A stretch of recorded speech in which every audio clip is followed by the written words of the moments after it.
Fala aí pessoal, tudo bom com vocês? Vamos conversar hoje sobre funções e ver como é que esse negócio funciona, tá? Se essa aula te ajudar em alguma coisa, já deixa aquele teu like e se inscreve para não perder aqui as próximas. Então, vamos entender o que é uma função. Vamos passar aqui para o nosso código. Eu fiz um códigozinho aqui simples, tá aqui em C. Eu chamo isso aqui só para a gente conseguir imprimir acentos nessas coisas.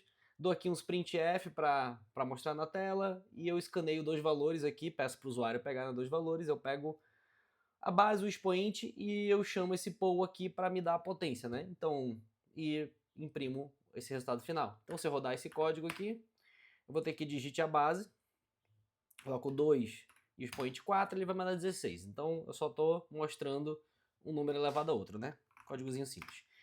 Então vamos lá, o que é a função aqui dentro? A função é isso aqui, ó. Esse setLocaio, esse printf, esse scanf, o sepol e o próprio main. Tudo isso aqui é uma função. O que a gente pode definir uma função? Ela é um pedaço, ela é um bloco de código.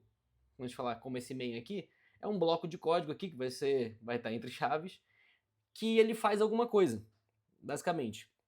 Ele roda algum código ali dentro, realiza alguma funcionalidade e te devolve ou não algum valor. Mas ele é uma caixa preta. A gente pode pensar ele como uma caixa preta. Então, se a gente pensar aqui, quando a gente tem uma função, a gente pode ter ali variáveis, sei lá, a variável A, a variável B.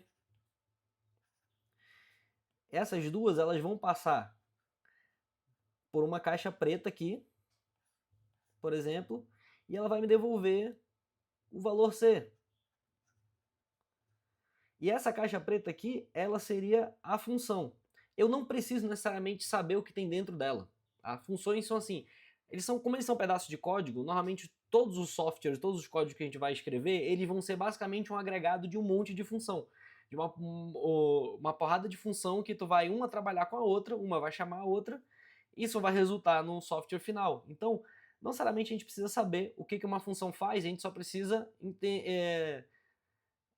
saber como ela é feita por dentro, a gente só precisa entender o que ela faz, né?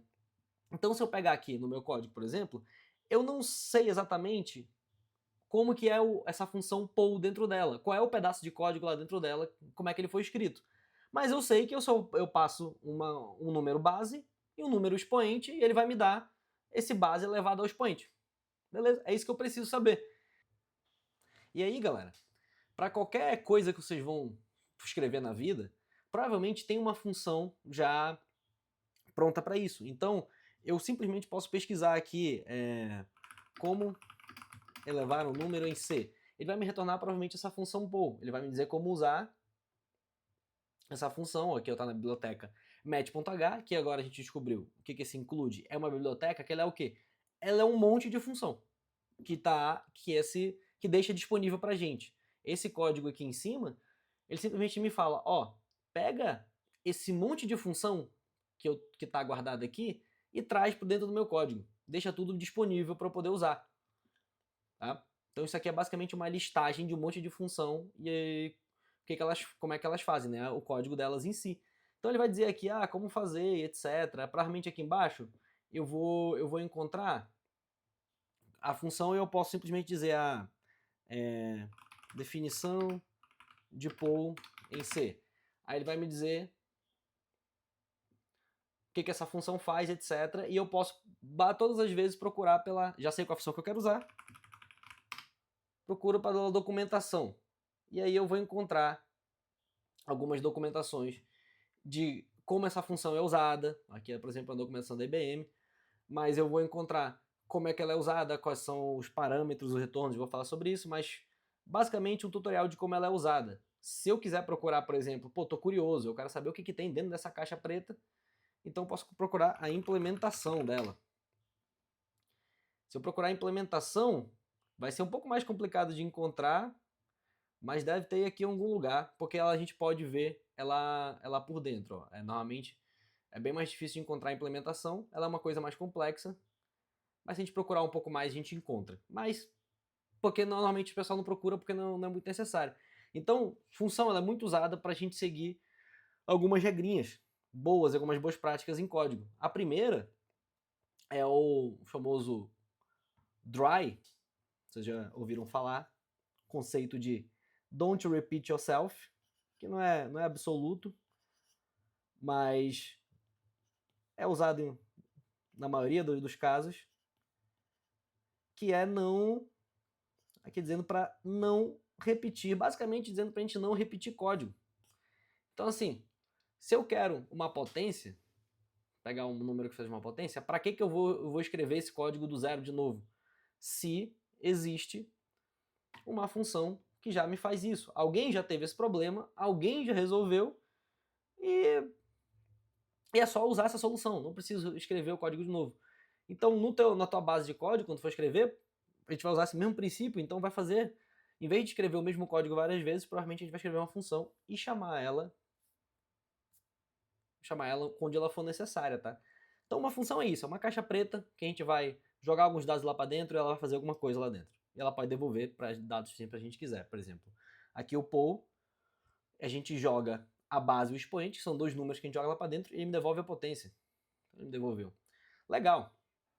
Entendi aqui como é que a gente usa uma função. A gente usa uma função dessa forma, né? A gente chama o nome dela, e aí a gente tem que entender, através da documentação, o que ela pede. Aqui o poll, por exemplo, ela pede 2 inteiros como parâmetro. Aí o parâmetro é o que a gente passa aqui, né? É o que a gente passa dentro do parêntese aqui. Então ele pede 2 parâmetros, a gente separa os parâmetros por vírgula, tá, nas funções. Então ele pede 2 parâmetros e vai me retornar, no caso, a potência desses dois. O scanf, por exemplo, ele também pede 2 parâmetros. Ele pede uma string, que vai ser o formato aqui, né? Enfim, na documentação dele tem explicando sobre isso, e a própria variável onde vai entrar. Se eu não me engano, acho que o scanf ele pode até pedir, ele pede múltiplos parâmetros, ó, 3 pontinhos. Então eu posso escrever outro f aqui e dar outra variável aqui, se eu quiser. Posso escrever outra variável. Então também a função pode fazer isso, ela pode pedir múltiplos parâmetros, que é um printf, a gente já viu, ela faz isso também, né? Tem aqui os 3 pontinhos, ó. Eu posso simplesmente escrever vários %f aqui e sair quantos eu quiser, e aqui eu coloco quantas variáveis eu quiser para imprimir esses %f, né? Então, uma função também pode ter n parâmetros, e o que ela volta aqui, esse igual, é o retorno. Então ela pode ou não me retornar alguma coisa, e o que eu faço com esse valor, bom, nesse caso aqui, por exemplo, eu guardei em uma variável. Eu posso dizer que eu posso, sei lá, eu quero multiplicar 2 pelo valor elevado. Então, a gente imagina que quando a gente chama uma função, o valor dela é como se ela fosse uma variável de valor igual ao que ela retorna. Então essa função ela vai retornar a base elevada ao expoente, então eu posso usar isso para multiplicar por 2 e guardar numa variável. Então o que retorna é o valor final que essa caixinha preta da função, ela cospe de volta, né? Então esse é o retorno da função. Tá, e como é que a gente escreve as nossas próprias funções? Bom, a gente já vem escrevendo há tempos aqui, né? Esse main, ele é uma função, tá? Então ele é uma função que ele está me dizendo o quê? Eu não recebo nada e eu não retorno nada. Esse void ele serve para isso. Não recebo e não retorno. Então uma função que não tem nenhum desses dois valores. E ela pode muito bem, não tem problema, não receber e não retornar nada. Ela vai continuar fazendo alguma coisa no meio do caminho. Agora como é que a gente escreve uma outra função? Vamos fazer uma função que vai pegar o valor da base. Então eu venho aqui, escrever uma função, a gente abre aqui uma chave, né? Um pedaço de código, como eu falei, é um pedaço de código, então ele vai estar aqui entre chaves. Vamos dizer que eu queira fazer isso aqui dentro de uma função. Quero deixar meu código separado, eu vou fazer isso aqui várias vezes, então é melhor colocar numa função e usar ela várias vezes. Tá, mas não é só o chamado. O que a função tem? Ela tem um nome primeiro, então vamos dar um nome para essa função.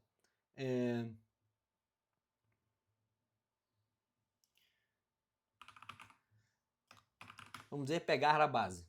Pegar base. A gente vai pedir a base do usuário, né? E aí o que a função mais precisa? Se a gente olhar aqui a main, a gente sempre entende que ela precisa de um valor de retorno e um parâmetro, o que ela recebe e o que ela devolve. Então, o que ela recebe a gente coloca entre os parênteses aqui e a gente vai... Aqui nesse caso eu não preciso receber nada, né? Na verdade eu tenho a base, mas eu posso declarar. Mas vamos enviar a base aqui. Então eu vou enviar a base. E eu preciso também dizer, tá, quando ela recebe esse parâmetro, qual é o tipo dele, né? Então, vou colocar que ele é um float chamado base. Então, essa função ela recebe um float, tá, como parâmetro, e o nome dele é base. Aí eu posso usar aqui dentro. E eu preciso, por fim, dizer o que ela me retorna, que seria esse void aqui, né? Nesse caso, eu vou pegar o valor, eu vou pedir do usuário, e eu quero que ele me retorne, me devolva esse valor que o usuário digitou, né? Então eu quero retornar a própria base. Porque ó, eu vou receber essa base, vai ser enviada. Eu nem precisaria, eu posso declarar aqui dentro, mas vamos manter assim. Eu vou receber essa base, eu vou imprimir, digite essa base, eu vou pedir do usuário, né? O usuário vai digitar o valor e eu vou retornar ela. E aí, como eu vou retornar, a base é um float, né? Eu vou retornar ela, eu preciso dizer que eu retorno um float. Eu preciso dizer qual o tipo que eu retorno. Né? Aí o retorno não tem nome, né? Só preciso dizer qual é o tipo que eu retorno. Aí agora, eu posso, como ele recebe um valor de base e retorna esse float, o que eu posso fazer? Em vez de eu colocar a minha base aqui, eu nem preciso... não vou deixar a base declarada aqui, mas eu posso simplesmente, vamos só mudar o nome disso aqui. Vamos chamar de local base, vocês vão entender daqui a pouco o que eu estou fazendo. Só para não confundir os nomes, tá? Com essa base aqui.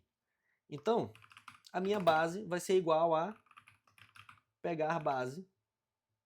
E eu vou passar ela mesma, né? Eu estou mandando ela mesma como valor e retornando ela mesma. Então, se eu rodar esse código, digite a base aqui, né?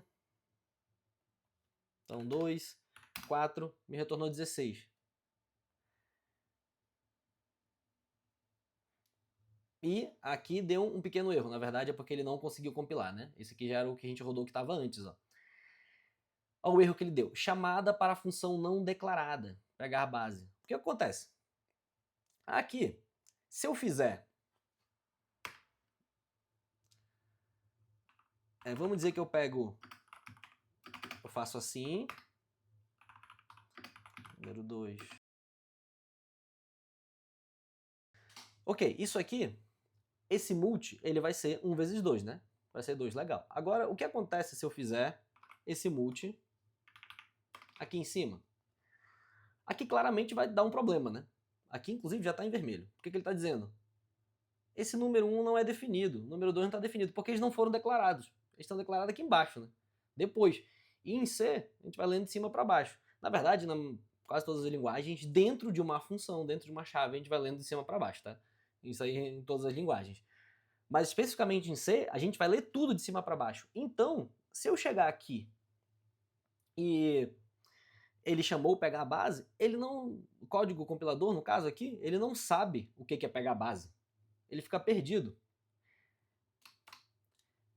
Ele dá um erro dizendo que esse pagar base não existe. Tu não declarou esse troço. Porque tá aqui embaixo, ele ainda não chegou lá. E eu tenho duas opções. Como eu falei que ele lê tudo de cima para baixo, eu posso simplesmente pegar essa função, jogar para cima, aqui. Então ele vai primeiro ler isso aqui, vai saber que isso aqui existe, e aí quando chegar aqui ele vai conseguir rodar ela normal. Agora não deu mais o erro. Legal?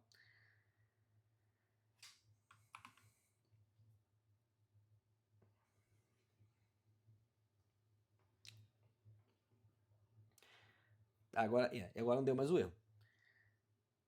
E aí, ou o que a gente pode fazer? Vamos voltar lá para baixo, só para ficar mais organizadinho, e a gente pode simplesmente dizer aqui que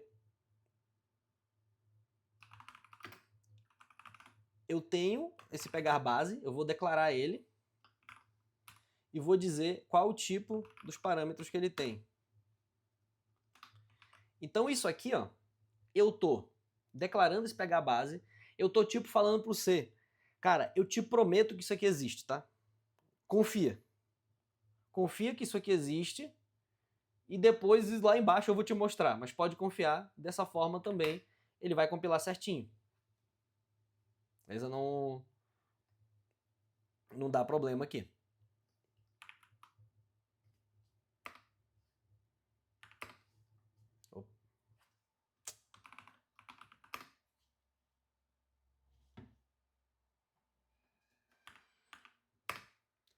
Vai compilar certinho agora, sim. Compilou, 2, 4, vai dar 16, legal. Aqui eu posso até, vou colocar um erro aqui de propósito pra gente ver que é o código certo. Coloquei 3E ali, né? Agora foi, tá aqui, ó. Digite a base, 2, 4 é a nova função, ou seja, ele tá chamando o que tá aqui embaixo, né? Então, qual é a ordem aqui? Ele começou a rodar, rodou isso aqui, chegou aqui, desculpa, chegou aqui, ele para, vem para cá para baixo, começa a rodar esse código, papapá, roda, quando ele dá retorna, ele volta, substitui esse valor aqui que está no local base, que eu retornei, né? Ele substitui por isso aqui. Então é como se ele pegasse tudo que a gente fez aqui e substituísse aqui. E aí esse valor fica igual a esse, e aí continua rodando normalmente. Então, funções sempre são um tipo de dar um desvio de caminho também, tipo um if, tipo um while, porque ele tá rodando aqui normal de cima para baixo, ele para na função, ele desvia, vem para cá, roda ela e depois volta e continua rodando de novo a função original. Então é assim que fica. Então o nosso código ele é basicamente um monte de função, fica pegando, desviando, vai para outra função, roda, vai para outra função e volta, né? Então é assim que a gente declara, é assim que a gente declara uma função aqui, né? E a gente diz o que tem dentro dela. Tá?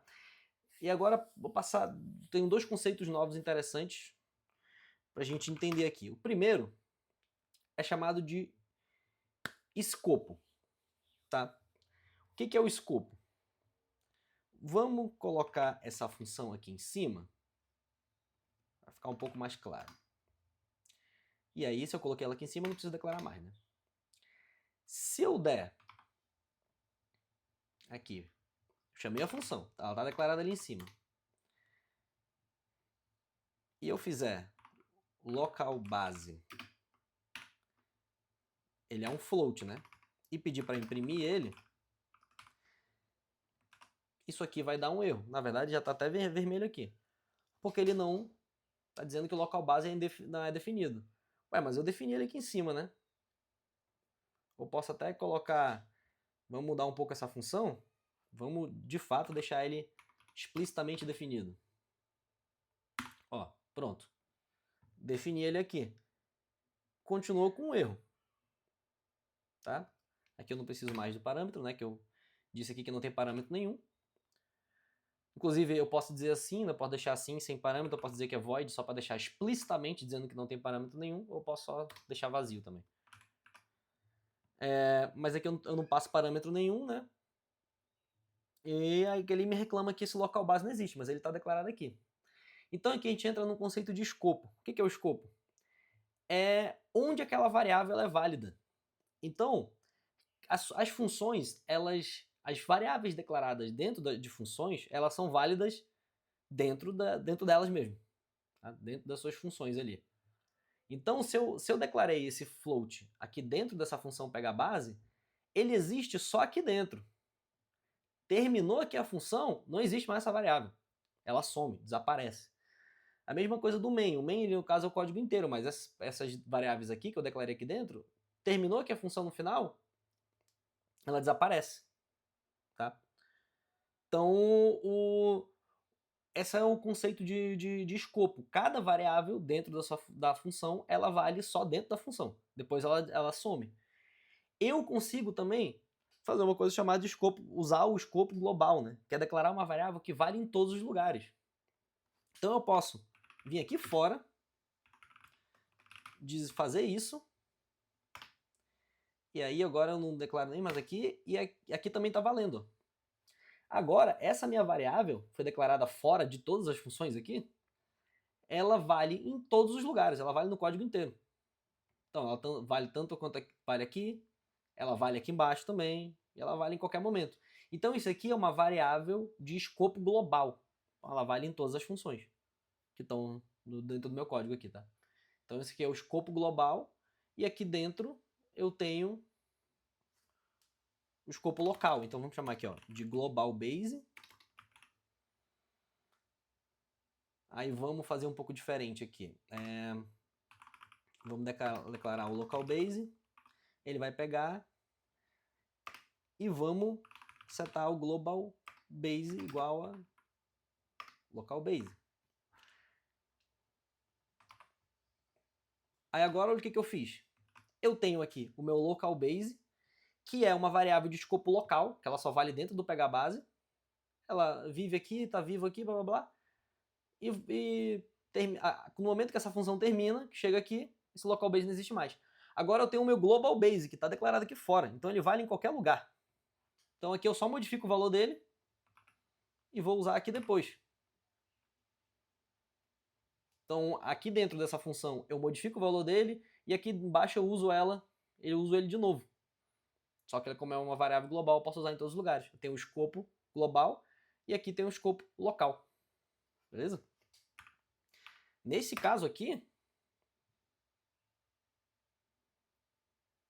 Opa, eu usei local base em algum lugar que eu não devia.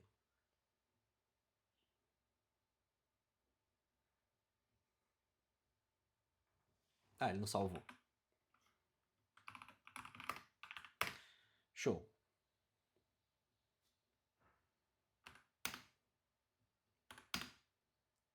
Pronto, tá funcionando, não apareceu aqui o texto aqui, enfim, mas...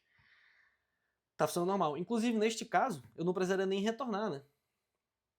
Porque em vez de retornar, como eu estou modificando uma variável global, eu posso simplesmente dizer que...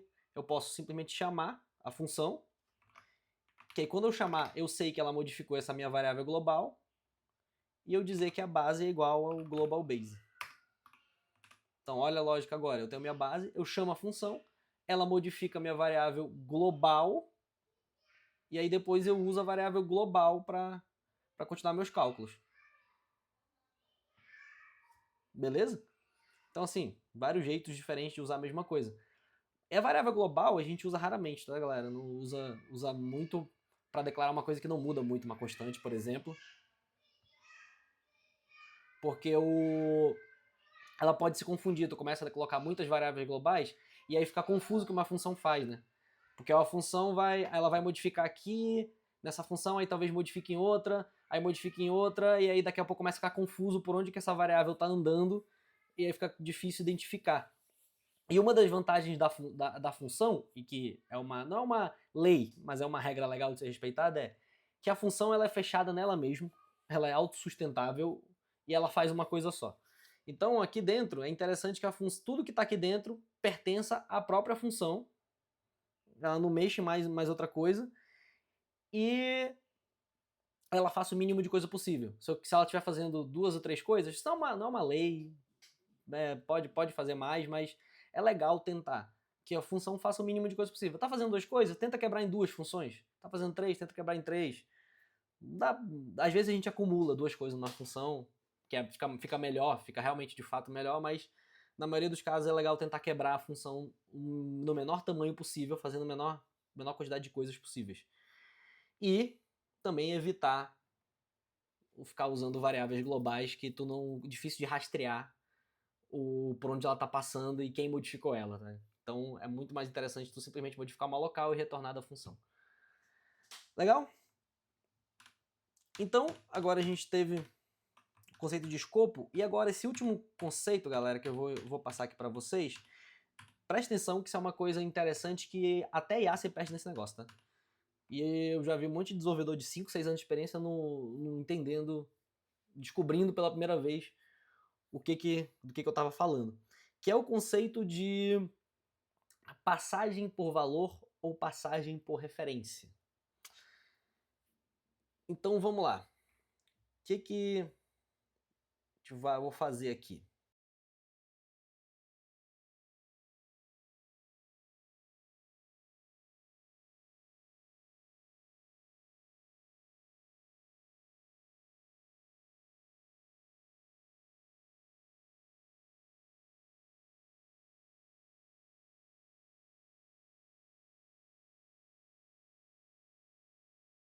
Vamos lá. Eu declarei duas funções aqui, modificar valor e modificar lista. O que eu vou fazer nessas funções? A gente vai pegar esse valor aqui do meu número e esse valor aqui da minha lista, a gente vai mudar eles. Tá? A gente vai passar dentro dessa função e vai alterar. O 2 eu vou mudar para 5. E a lista eu vou somar 5 em cada um. Então, isso aqui vai virar 6, isso aqui vai virar 7, 8, 9. Né? Vamos fazer aqui do outro jeito. Vamos declarar aqui a função, só para fazer de um jeito diferente.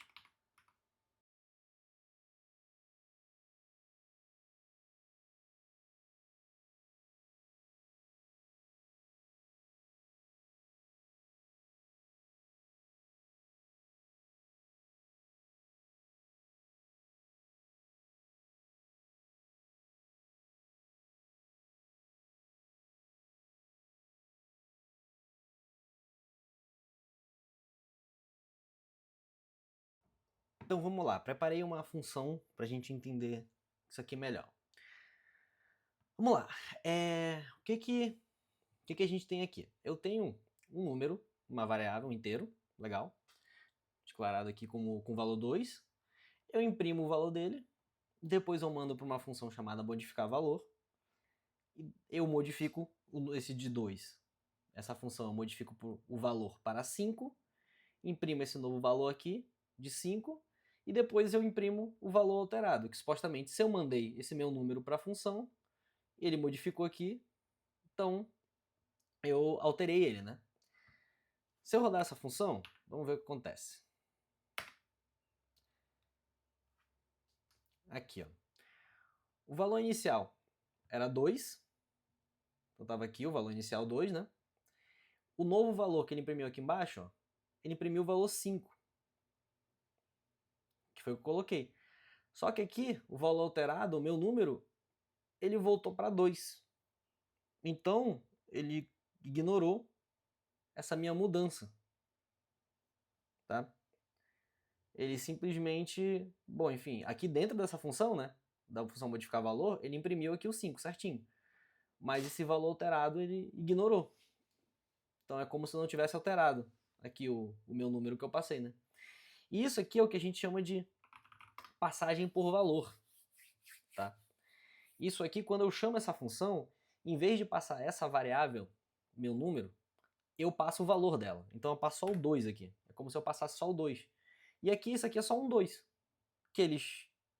Esse aqui é uma outra variável, na verdade, que tem o valor igual a 2. Aí fica ele o valor igual a 5 e imprime de volta. Então aqui, não é como se eu tivesse passado... Aqui, né? Não é como se eu tivesse passado a variável meu número. Eu passo o valor 2. Isso a gente chama passagem por valor, porque eu mando para a função só o valor.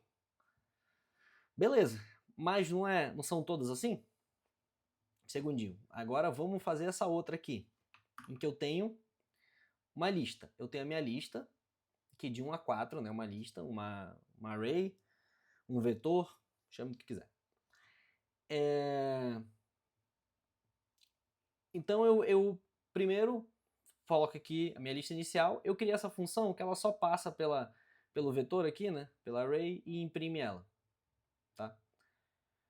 Isso aqui é um detalhe, eu imprimi lista de números, eu coloquei isso aqui porque essa função ela imprime uma lista somente de inteiros, né? Então uma boa dica é que uma função deve falar no seu nome o que ela faz. É bem interessante, vai ficar muito mais fácil assim. Né? Então eu falei que ela só passa pela função, faz um for aqui e vai imprimindo todos os valores da função, né? Então ela vai imprimir aqui a lista inicial, vai imprimir esse 1, 2, 3, 4. Eu vou chamar uma função modificar lista, em que eu vou pegar cada elemento dessa lista, vou passar um for por ele e vou multiplicar por 2. Beleza? Então a partir daqui eu vou ter uma função que em vez de 1, 2, 3, 4, eu vou ter 2, 4, 6 e 8, né? Eu vou multiplicar tudo por 2. Aí eu vou imprimir essa nova lista aqui. Legal? E aí eu volto, depois de modificar, e imprimo essa lista alterada. Minha lista não é meu número. Imprimo essa lista alterada. Imprimir lista de números. Que na verdade não tem nada. Imprimir lista de números e imprimo a lista alterada, beleza? O que a gente viu aqui em cima essa função modificar, ela não vai modificar nada, né? Ela vai modificar só aqui dentro, e esse lista alterada aqui vai se manter a mesma coisa, de acordo com o que a gente viu aqui em cima, né? Com o meu número. Então vamos lá fazer isso aqui.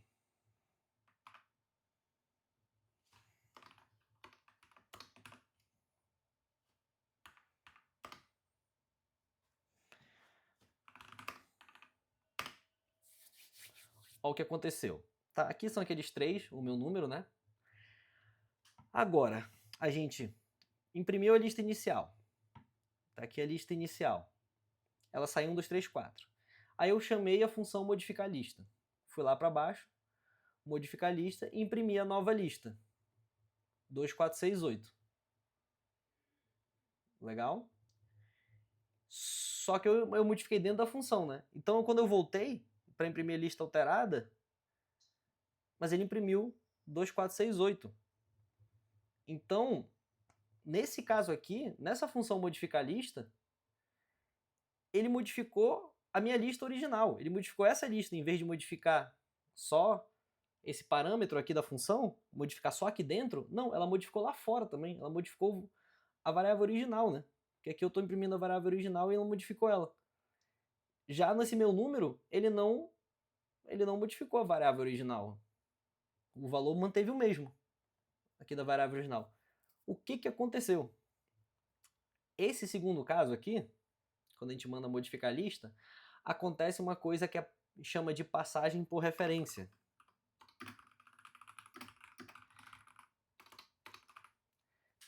Essa passagem por referência, o que acontece? Ela funciona toda vez que a gente vai passar como parâmetro em uma função valores que são listas, ou em outras linguagens se envolver objetos, etc. Qualquer coisa, qualquer variável que tem vários valores dentro dela, ela não passa os valores. Porque não passa por valor, como eu digo. Ela passa só o endereço na memória daquela variável. Ou seja, ela passa só o endereço dessa lista. Vou explicar mais a fundo isso aqui, mas ela passa a referência dessa lista. Então essa lista aqui é a mesma dessa. Ela passa só onde é que essa lista está na memória. E aí, se eu modificar os valores que estão aqui dentro, eu vou modificar o da original também. Tá? Então isso aqui é chamado de passagem por referência. Isso acontece toda vez que a gente passa um parâmetro para uma função que ele tem vários valores, normalmente listas ou objetos, mas dentro dessa minha variável tem várias outras variáveis, né? Então uma lista é isso, é uma variável, uma lista de inteiros é composta de vários outros inteiros, é uma variável composta de outras variáveis. Nesses casos, quando é chamada a função com elas, ela é passada por referência. Então a gente pode considerar que se a gente modificar isso aqui dentro da função, vai modificar a original. E aí vamos dar uma olhada aqui no nossa telinha para explicar melhor como é que isso aqui funcionaria. Ó, quando eu declaro aqui, vamos pegar minha lista de inteiros. Legal. Aqui, vamos imaginar que isso aqui é a memória do computador. Se quiser saber mais a fundo, dá uma olhada na lista de arquitetura aqui no canal, que tu vai entender mais ou menos melhor como funciona a memória dentro do computador. Mas a gente tem que, pelo menos, saber que cada memória tem o seu endereço, que é um número. Então vamos dizer que eu vou chamar de A1, A2 aqui. Aí a gente imagina, isso aqui é um número, tá? Número hexadecimal, por isso que tem o A. Mas é o número. E aqui tem o valor. Que aqui tem um valor 2, tem um valor 5, por aí vai. O que acontece quando a gente chamou aquela primeira função de modificar o valor? Tá? Nessa função, quando a gente pede para modificar o valor, que é 2, ele pega esse valor 2 e ele passa para a função de modificar o valor. Então ele passa só o valor 2. Beleza, então na função chega o 2, ele muda para 5, esse 5 é guardado em outro lugar, porque, bom, enfim, é só um valor 2 mesmo, e segue o jogo. Esse endereço na memória, ou seja, esta variável, quando eu falo esse endereço na memória, eu estou dizendo que é aquela variável original, chamada de meu número aqui, ela continua sendo 2, ela não mudou nada. Eu mudei para 5, mas eu mudei outra variável aqui. Isso aqui é que a gente chama de passar por valor. Eu só mandei o valor 2 da variável original. Quando eu faço a passagem por referência, como é que funciona uma lista na memória? Uma lista, quando eu declaro essa variável lista aqui, vamos dizer que seja a A3, ela só guarda o primeiro valor da lista, esse 1 aqui. Ele guarda esse 1, vamos dizer assim, para dar uma simplificada, mas ele guarda basicamente o endereço do primeiro valor. E os próximos na memória são os próximos valores aqui. Sequencial, então aqui tem o 2, aqui tem o 3, aqui tem o 4. Entendeu? Quando eu tenho só a variável, ela não sabe qual é o valor todo da lista. Ela só sabe o valor do primeiro, onde é que está o primeiro elemento só. E aí ela vai seguir, a partir do primeiro ela segue o resto, mas ela só sabe onde é que está o primeiro. Então quando eu passo para a função modificar lista, nem tem como eu passar todos os elementos da lista, porque eu nem sei onde eles estão. Eu só tenho o endereço. Ou seja, eu passo, na verdade, este endereço aqui. Em vez de passar o valor, como na outra, não. Eu passo o endereço da memória. Eu passo a referência daquela lista. Então, esse A3 que vai entrar aqui. E aí eu sei, ou seja, quando eu modificar dentro dessa função modificar lista, e eu pegar e modificar, eu vou estar modificando de fato o valor que está aqui. Esse aqui vai virar 2, esse aqui vai virar 4, esse aqui vai virar 6, esse aqui vai virar 8. Então a gente consegue entender por que é uma passagem por referência. Eu mando só esse A3 aqui, que é a referência de onde está aquela lista na minha memória. Porque não tem como eu passar a lista inteira, porque eu nem sei o que tem nessa lista, eu só sei o primeiro elemento. A minha variável só guarda o primeiro elemento. E aí, a partir dele que eu encontro os outros. Mas como eu só tenho o primeiro elemento, então eu passo ele. Eu passo a referência desse primeiro elemento. Então, quando eu modifico, como eu tenho a referência, quando eu acesso, sei lá, vamos dizer, essa A3, o elemento 2, eu vou pegar esse aqui, né? Porque esse aqui é o elemento 0, né? Esse aqui é o elemento 1, esse aqui é o elemento 2, esse aqui é o elemento 3. Então, quando eu modifico o elemento 2, eu estou modificando de fato, esse valor 3 aqui, né? E aí eu multiplico por 2, eu mudo para 6. Por isso que a lista, ela modifica se eu modificar ela dentro da minha função. Mesmo que ela esteja só dentro dessa função aqui, eu posso modificar o conteúdo dela que vai modificar o original. Tá? Então isso aqui é uma passagem por referência. Isso acontece em outras linguagens também, em linguagens que têm objetos, orientado a objetos, que tu passa o objeto como parâmetro e ele vai modificar, se tu modificar dentro da função, tu vai modificar o objeto original. Objeto também, se nós ver mais para frente, é uma variável que contém outras variáveis dentro, que nem uma lista. Uma variável que contém outras variáveis dentro. Então toda vez que a gente tiver esse tipo de variável, que tem outras variáveis dentro, a gente sabe que se a gente passar por ele como parâmetro ou argumento de uma função, ele vai ser, e eu modificar lá dentro, ele vai ser modificado o valor original também, tá? Então essa passagem por referência. Esse conceito aqui, o pessoal se perde muito, tá?